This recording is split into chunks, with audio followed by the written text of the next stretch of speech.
Yes, now bless now. Don't forget the rest now, people of the world. People of all creeds, all cultures, all races, coming together at King of the Pit TV. Alright, I'm like a modern day, I don't know, who promoted peace and harmony and preferably didn't get killed. I don't know. I'm not gonna speak that into existence. They've all got problems, haven't they? I think that philanthropy or whatever you call it is more than always a guise to disguise the duality,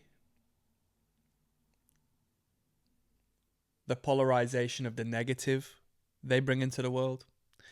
But this isn't a conspiracy channel or a critical thinking channel.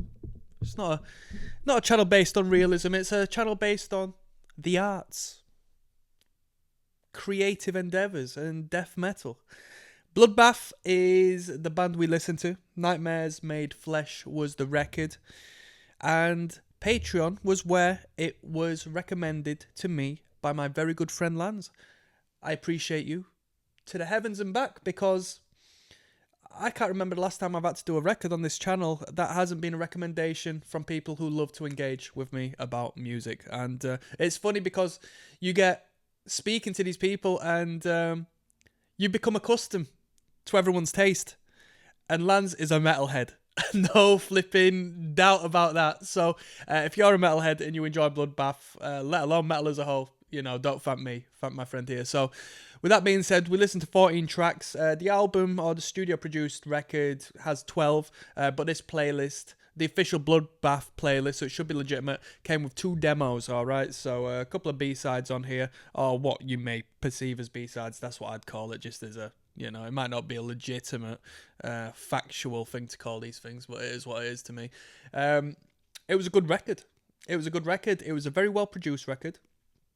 It was a well-performed record, and it ticks a lot of boxes I like in death metal. So my background with this band is I had the earlier record on CD, back when I was buying CDs, so some time back now.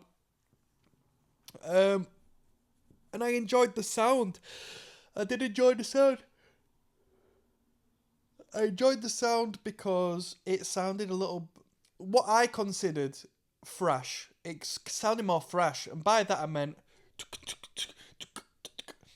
some more skank beats as opposed to just noisy, heavy metal influenced, grungy death metal, if that makes sense. As my friend said, who I texted during this to ask his opinion on Bloodbath, he said it has a Swedish sound to it. And I'm up for that. I like that sound personally. I can't listen to too much of that sound. The oversaturated guitars and, the consistency of the energy does get a little bit draining for me. But as far as death metal is concerned, I would argue it's my favourite style of death metal. I do like it a lot because of its indirect, if not direct, relationship with punk rock music. Swedish have got a great sound generally in metal and in punk rock music, with D-beat and so forth. So I don't mind the band sound. Now, moving onwards, we listened to this for the first time. I've never heard any of the music on this record. I've not listened to Bloodbath since I was a teenager. I thought it was good. Plenty of different elements, a lot of great riffs, a lot of great grooves. And that track Eaten caught me off guard. That was one of the best metal tracks I've heard in a very long time. Lyrically, the songwriting was good, as far as the phrasing and whatnot is concerned. When I heard him come in with the vocals and the riff from the get-go, I thought this is definitely influenced by Cannibal Corpse. I thought it was a very Cannibal Corpse influenced track, But as we continued listening to it, I just thought, man, this is ignorant, like primitive riffs. Just heavy, man. Very heavy. Very well written. That song by itself bumps the album up 1, if not 2 points, in all honesty. Very special tune, that. Very special tune. I don't know if it was just down to me sort of losing a little bit of steam as we got through the record. I felt like the record from there on wasn't as quality as the first half of the record. They've sort of thrown their, other songs at the end, as opposed to their better songs at the front. That's the way it felt to me. But it was a very consistent record, a lot of good ideas, cool lead guitars, very tasteful. I like the drummer a lot. I don't know if it's Opeth's drummer they've got in on this one. I think it is, because from Wikipedia they told me that it's been like start to finish. But just driving in a rock and roll fashion, just driving the music forward.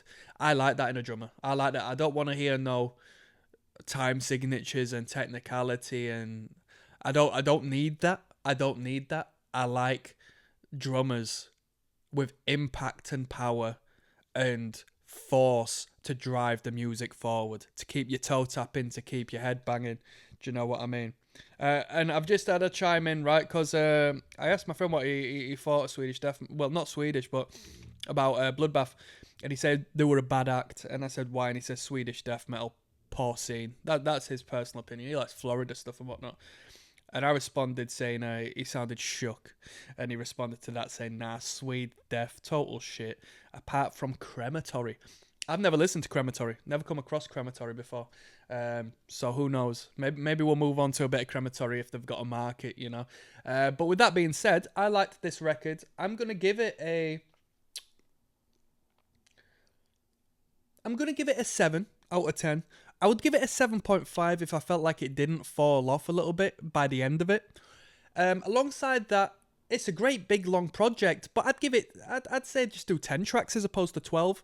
I think, it sort of outstayed. It just outstayed its welcome a little bit. I would have concentrated it into a 10 track as opposed to a 12, and yeah, that would have bumped it to a 7.5 to me. Call me critical if you've just joined this channel, but you'll get used to these ratings. That's actually quite good. It means I enjoyed it, and I did enjoy it. And on that note, I'm signing out, people. One love to you all. Thank you.